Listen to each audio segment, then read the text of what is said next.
मेरी कोशिश ये रही है कि कोई भी आदमी लीव के लिए यदि अप्लाई करे तो उसको लीव दिया जाए, क्योंकि काफ़ी अब हमारे पुलिसकर्मी परिवार के साथ नहीं रहते हैं, त्योहारों में नहीं रहते हैं। जब घर में कुछ इमरजेंसी है उस टाइम भी यदि उसको छुट्टी ना दी जाए तो कहीं ना कहीं उसके अंदर जो है गुस्से का गुमार बैठ खड़ा हो जाता है। ज़्यादातर आत्महत्याएं जो देखी गई हैं वो समय पर छुट्टी ना मिलने के कारण है। तो मैं मॉर्निंग में मेरी कोशिश ये रहती है कि कोई भी व्यक्ति अपनी बात आके मेरे सामने स्वयं रखे। जब वो अपनी बात स्वयं रखता है तो सारे फैक्टर्स हमें समझ में आते हैं कि वो क्यों छुट्टी चाहता है, क्या कारण है, और कोई भी उसकी तकलीफ है, वो फैमिली की हो, प्रोफेशनल हो, पर्सनल हो, उसको वो अपनी बात रखता है जिससे उसको सॉल्व किया जा सके। तो निश्चित रूप से यदि हम अपने अधीनस्थ कर्मचारियों को समय देंगे, उनकी तकलीफ़ों को सुनेंगे, तो वो एक मोटिवेटेड फोर्स होगी और वो हमारे लिए जान भी फिर देने को तैयार रहती है। क्योंकि यदि एक मोटिवेटेड फोर्स रहेगा तो भी वो यूनिफन में काम करेगा। क्योंकि पुलिस क्या है, एक लीडरशिप जॉब है जहाँ पे काफ़ी बार हमें जनता के ऊपर भी झूमा झटकी होती है, कभी लाठीचार्ज तक करना पड़ जाता है। बहुत ज़रूरी है कि कितना यूज ऑफ फोर्स किया जाए, वो सबके द्वारा सभी एक पेज पे हों।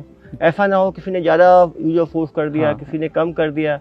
तो लगातार ट्रेनिंग यदि हम लोगों को दें, उनको प्रोफेशनल स्किल्स से एनरिच करें, उनको हम अप्रिशिएट करें, उनको हम छोटे छोटे इनाम दें, तो निश्चित रूप से पुलिस जो है वो एक मोटिवेटेड फोर्स की तरह काम कर सकती है। लाठी बरसाने की तो नौबत कभी नहीं आई, क्योंकि जनता के सामने सीधा संवाद करते हैं तो जो चीज़ें सॉल्व हो जाती हैं। ऐसा कोई भी समस्या नहीं है जिसको बातचीत के द्वारा सॉल्व न किया जा सके। लेकिन निश्चित रूप से कुछ कुछ ऐसी घटनाएं होती हैं जिसमें पुलिस वाले जो हैं आपा खो बैठ के किसी एक्सेसिव यूज ऑफ फोर्स कर देते हैं। काफ़ी बार जनता का भी देखा गया है कि वो भी गुस्से में आपा खो के पुलिस पे भी हमला कर देते हैं।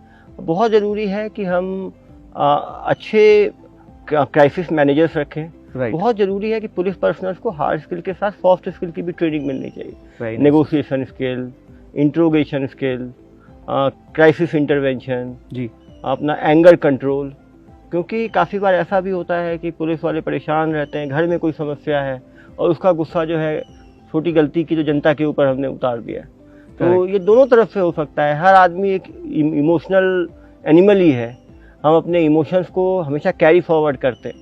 तो इसीलिए मैंने कहा बहुत ज़रूरी है कि हम किसी भी ड्यूटी में जब पुलिसकर्मी को लगाएं तो एक बार उनसे बात करें और फिर लगाएं। कोई यदि परेशान है, ड्यूटी करने के लायक नहीं है, तो उसको ड्यूटी से बाहर रखा जाए।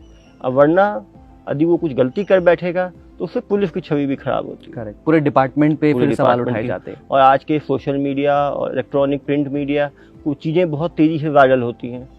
हर आदमी आज के पास मोबाइल है, मोबाइल ही आजकल वीडियो बनाता है। मोबाइल जो है चलता फिरता हर आदमी एक कैमरामैन है। तो कौन आदमी इसको किस तरह से प्रचलित कर दे, और काफ़ी उसको वेस्टेड तरीके से भी प्रोजेक्ट किया जाता है काफ़ी बार। तो बहुत ज़रूरी है कि हम सभी पुलिसकर्मियों को सॉफ्ट स्किल के लिए रिक्वायर्ड स्किल्स जो है उसकी ट्रेनिंग दें। काफ़ी वीडियो बना के हमारे पुलिसकर्मियों के जिसमें कि कुछ रिश्वत लेते हुए, कुछ मारपीट करते हुए वीडियो जनता ने बनाकर भेजा, जिसमें हमने त्वरित कार्रवाई की, पुलिसकर्मियों पे कार्रवाई की।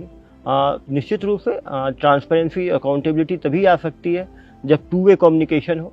जनता को चाहिए कि कुछ भी वो गलत देख रहे हैं तो उसको, वो सिविलियन गलती कर रहा हो या पुलिसकर्मी गलती कर रहा हो, उसका वीडियो बनाएं, डिस्ट्रिक्ट पुलिस को भेजें, हम त्वरित कार्रवाई करते हैं। और निश्चित रूप से जब हम अपने लोगों पे कार्रवाई करेंगे तभी जो है पुलिस जनता में जो है पुलिस के प्रति विश्वास बढ़ेगा। नहीं तो कुछ खराब मछलियों के कारण जो है पूरा तालाब का जो है इमेज खराब होता है। देश भर में करीब 20 लाख से ज़्यादा पुलिसकर्मी, 100-200 पुलिसकर्मियों की गलती से पूरे 20 लाख की फोर्स का इमेज जो है खराब होता है। उस आदमी को हम खड़ा करते हैं, वो अपनी क्राइम के बारे में खुद ही बताता है। यदि वो चाहे तो वो मुकर भी सकता है। हम किसी पे दबाव नहीं बनाते। लेकिन मैंने देखा है कि यदि हम दिल से दिल का संवाद बनाकर पूछें तो वो हमेशा सही चीज़ बताता है।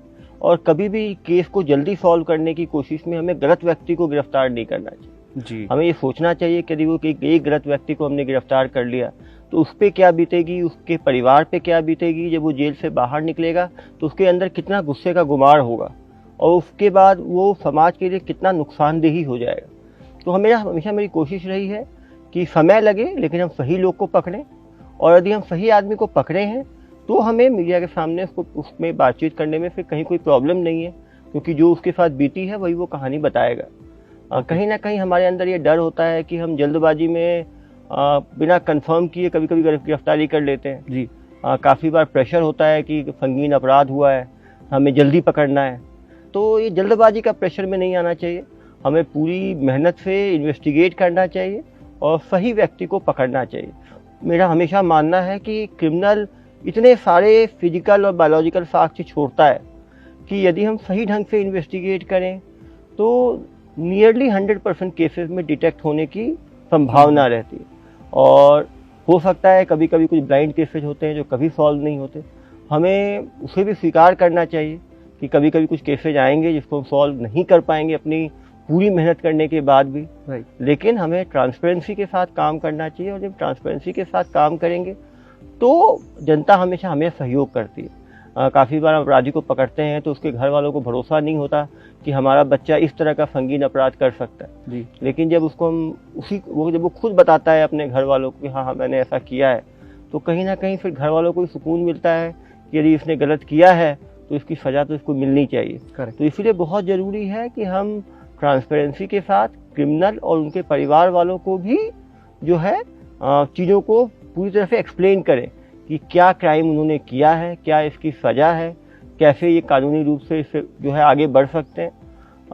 हर आदमी क्राइम के अलग अलग कारण होते हैं। कुछ लोग जो है आवेश में आके क्राइम करते हैं, कुछ लोग जो है वो पैसे जल्दी कमाने के चक्कर में क्राइम करते हैं, कुछ लोग जो है बहकावे में आके क्राइम करते हैं। तो बहुत ज़रूरी है कि क्रिमिनल को हमें सुधरने का मौका देना चाहिए, और परिवार और समाज को सही चीज़ हम बताते हैं तो वो जब क्रिमिनल वापस जेल से बाहर निकलता है तो उस पर वो नज़र रखते हैं और उसको वो सुधार की कोशिश में पुलिस का सहयोग करते हैं।